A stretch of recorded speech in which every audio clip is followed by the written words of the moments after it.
Bulletin का बाकायदा आगाज करें। सबसे पहले आपको बताएं, एलपीजी की कीमत मुल्क की तारीख की बुलंद तरीन सतह पर पहुंच गई।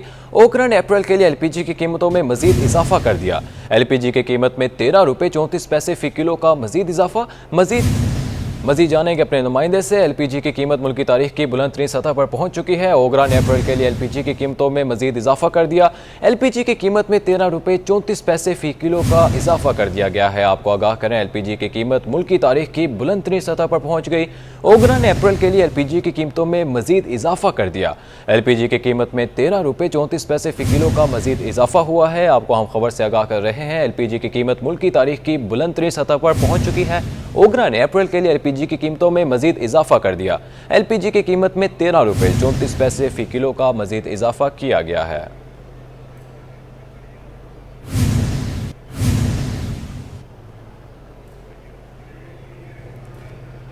दूसरी जानिब मलिर निजी फार्मा कंपनी के खिलाफ इलाका मकीनों का एहतजाजी मुजाहिरा। मुजाहिरीन फार्मा कंपनी का बंद अस्पताल पर मुसल्लह गार्ड तैनात करने पर एहतजाज कर रहे हैं।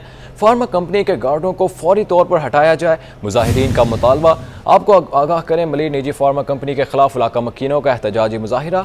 मुजाहिरीन फार्मा कंपनी का बंद अस्पताल पर मुसल्लह गार्ड तैनात करने पर एहतजाज कर रहे हैं। फार्मा कंपनी के गार्डों को फौरी तौर पर हटाया जाए।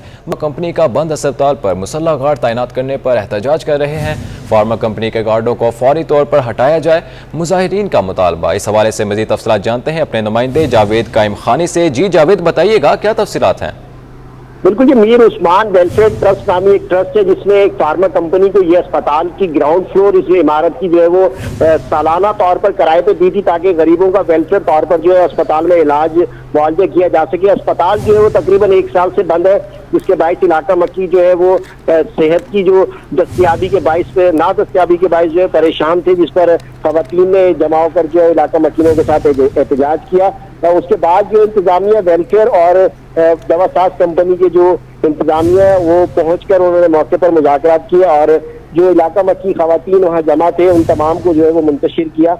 इसके बाद जो है वो बाज़ाब्ता तौर पर दरखास्तें जमा करा दी गई हैं शालतीफ थाने के अंदर दोनों जानिब से, और इस पर जो है वो फैसला जो है उस थाने में दरख्वास्त देने के बाद मुज़ाकरात के बाद किया जाएगा। फिलहाल जो है वो मुज़ाकरात जानी, जबकि इंतजामिया वेलफेयर ट्रस्ट का ये कह रहे हैं कि अगर दवासाज कंपनी की जानिब से अस्पताल नहीं चलाया जा रहा तो जगह खाली करनी पड़ेगी मुआहिदे के तहत, और अगर जगह खाली नहीं की गई तो इसके साथ जो है वो एहतजाज का हक महफूज रखते हैं। इसके साथ जो है वो अदालत कानूनी तौर पर जो है वो अदालत भी जाएंगे। जी बहुत शुक्रिया जावेद कायम खानी, आपने अपडेट किया। हुकूमत सिंध ने माह रमज़ान के दौरान कॉलेजेस के नए औकातकार का शेड्यूल जारी कर दिया है। नए शेड्यूल का महकमा कॉलेज तालीम ने नोटिफिकेशन जारी कर दिया है। नोटिफिकेशन के मुताबिक सुबह की शिफ्ट 8:30 बजे से 12 बजे तक होगी, जबकि शाम की शिफ्ट 2:30 बजे से 5 बजे तक होगी। सिंध हुकूमत ने रमज़ान मुबारक में स्कूलों के औकातकार का शेड्यूल जारी कर दिया है। महकमा स्कूल तालीम की जानिब से नोटिफिकेशन जारी कर दिया गया। नोटिफिकेशन के मुताबिक प्राइमरी स्कूल की पहली शिफ्ट सुबह 7:30 से 11:30 बजे तक होगी, जबकि दूसरी शिफ्ट 12:15 से 3:45 बजे तक होगी। नोटिफिकेशन के मुताबिक सेकेंडरी और हायर सेकेंडरी क्लासेस की टाइमिंग सुबह 7:30 से 11:30 बजे तक होगी, जबकि जुमे के रोज स्कूलों के औकातकार सुबह 11:15 से 1:15 बजे तक होंगे। दूसरी जानिब एडमिनिस्ट्रेटर कराची मुर्तज़ा वहाब कहते हैं कि इमरान खान फौरी मुस्ताफ़ी हों, उनके पास अब वज़ीर आज़म के ओहदे पर रहने का कोई जवाज़ नहीं। खान को आईनी और अखलाकी तौर पर घर चले जाना चाहिए।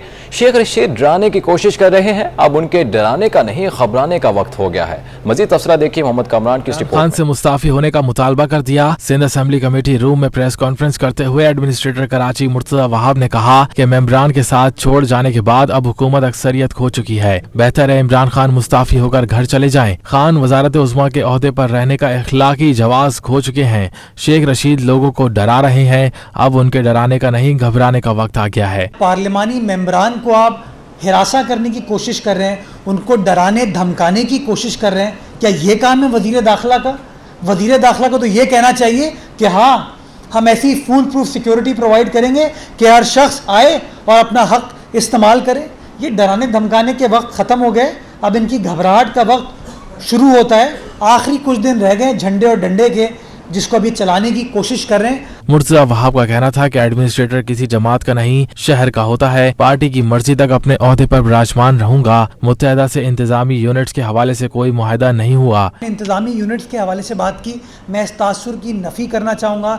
इस तरह का कोई अग्रीमेंट, कोई understanding writing, verbal, oral Pakistan peoples party और मुत्तहदा कौमी मूवमेंट के दरमियान नहीं हुआ।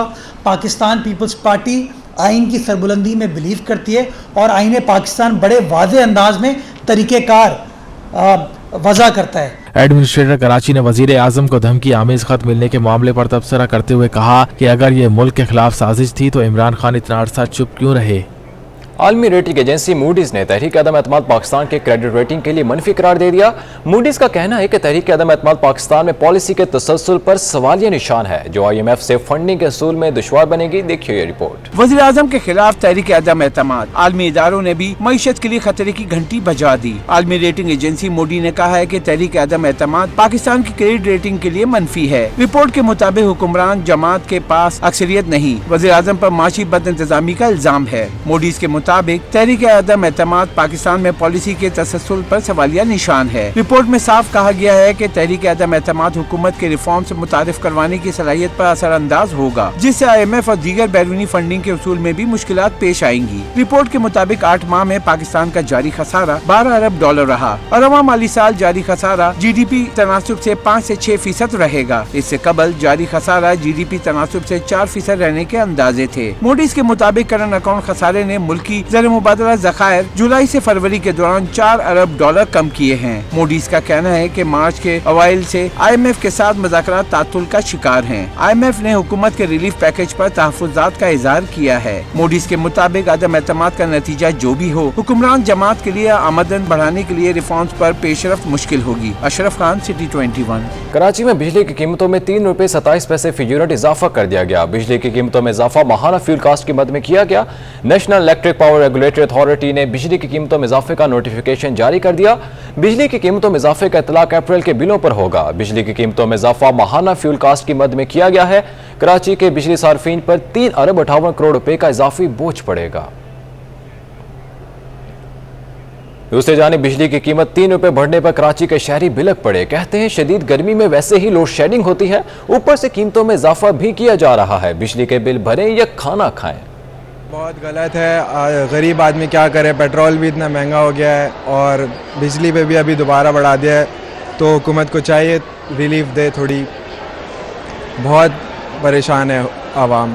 बिल्स आ जाता है मगर उसका काम नहीं होता, और अब तो ख़ास तौर पे गर्मियाँ स्टार्ट हो गई हैं, तो इलेक्ट्रिसिटी का तो दूर दूर तक सवाल पैदा नहीं हो रहा है। हाँ, अलबत्ता उसके जो बिल्स आएंगे that will be more than जो वो खुद दे रहे हैं हमें, उससे ज़्यादा तो ले लेंगे हमसे।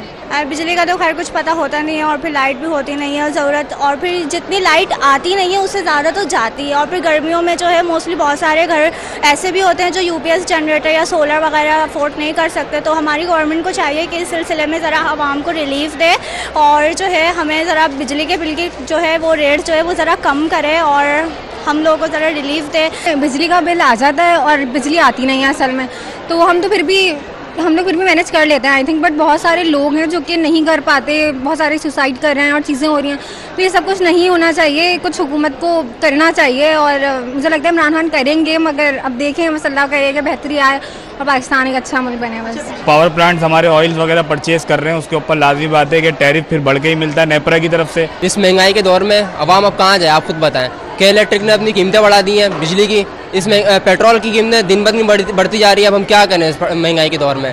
तो हमारी तो भाई हम उम्मीदें लगा के थक गए कि भाई कब कीमतें कम होंगी, कब ये लोड शेडिंग भी करेंगे, कीमतें ही बढ़ाएंगे। अब इस हाल में हम क्या करें भाई, समझ में नहीं आता। अल्लाह मालिक है, इस कौम का अल्लाह मालिक है, इस मुल्क का अल्लाह मालिक है। बस एक चीज़ होनी चाहिए हुकूमत की तरफ से, हर बंदे की जो सैलरीज हैं उनको बढ़ा देनी चाहिए। जी यही आवाम को जाहिर है बहुत ही परेशानियों का सामना करना पड़ा है। जाहिर सी बात है रमज़ान शुरू होने वाले, रोज़े रखकर लोग बहुत जाहिर सी बात है गर्मी भी इंतहा की होती है। हम जानते हैं कि गर्मी किस तरह अभी से ही पड़ना शुरू हो गई है, तो ऑफकोर्स जब लाइट नहीं होगी तो हर इंसान को, बूढ़े छोटे बच्चे सब लोगों को काफ़ी परेशानियों का सामना है। तो इलेक्ट्रिक्स को इस पर ज़रा फोकस करना चाहिए इन मसले मसाइल पर।